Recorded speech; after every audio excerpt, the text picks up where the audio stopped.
అలా ఏం చెప్తాం, మన రామ్ చరణ్ యాక్టింగ్ మాత్రం దుబ్బులు వేసిపోయింది. ఈ సినిమా మాత్రం ఒక పొలిటికల్గా ఉన్న పొలిటికల్ ఎట్లున్నారంటే ఓట్లు వేసిన తర్వాత ఇండక్ట్ చూసి మళ్ళీ చూడరు. సినిమా చూస్తే మాత్రం మార్పు అనేది కంపల్సరీ రావాలి. మనం ఏ ఓటు వేసిన హక్కు కాబట్టి మనకు ఉంటుంది, అది కంపల్సరీ మాత్రం చూడాలి సినిమా.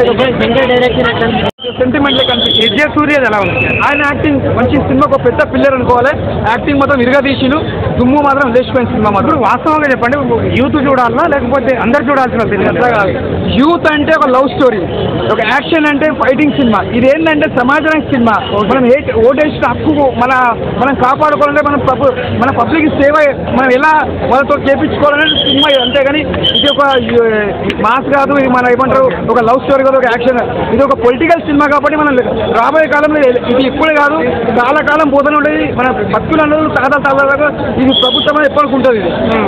ఓకే, మొత్తం అయితే పాలిటిక్స్ అనేది చాలా క్లియర్ అయితే సమాజం సేవ కోసం ఉన్న సినిమా. అంతేగాని ఒక ఇది యాక్షన్ కాదు, ఒక ఫైటింగ్ కాదు, ఒక లవ్ స్టోరీ కాదు.